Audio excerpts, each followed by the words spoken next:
আজকের ভিডিওতে একটি শক্তিশালী একাগ্নি বাণ মন্ত্রের কথা বলবো। এই মন্ত্র দ্বারা যে কোনো অশুভ শক্তিকে নাশ করতে পারবেন, তেমনি আপনার শরীরে কোনো অদৃশ্য শক্তি যেমন ভূত প্রেত খবিজ জিনপুরির যে কুদৃষ্টি থাকে সেই দৃষ্টিকে নাশ করতে পারবেন। আপনার শরীরের উপর যদি অশুভ শক্তির প্রভাব থাকে সেই প্রভাবকেও এই একাগ্নি বাণ দিয়ে আপনি কাটাতে পারবেন আজকের এই মন্ত্রের দ্বারা।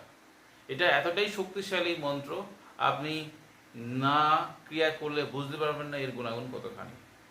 আপনার বা আপনার পরিবারের কোনো ব্যক্তির ওপর যদি জিনপুরির কুদৃষ্টি লেগে থাকে বা কুনজর লাগছে বা বারবার কোনো তন্ত্র দ্বারা ক্ষতি করা হচ্ছে, যদি এমনটি মনে হয় অনেক গুণিনের কাছে গিয়েও আপনার শরীর থেকে কাটাতে পারছে না, এই একাগ্নি বাণ মন্ত্র আপনি শিখে রাখেন, আপনার কিন্তু কাজে আসবে।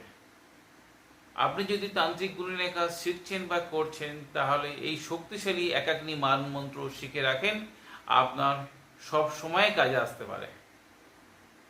এই একাগ্নি বাণ মন্ত্র যে কোনো ধরনের অশুভ শক্তি প্রভাবকে কাটাতে পারবে।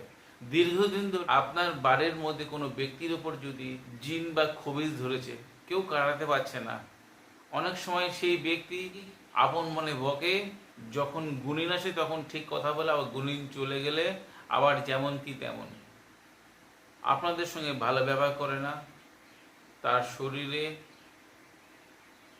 সে এমনভাবে আপনাদের ওপরে টর্চার করে যেমন তাকে শিকল দিয়ে বেঁধে রাখতে হয়।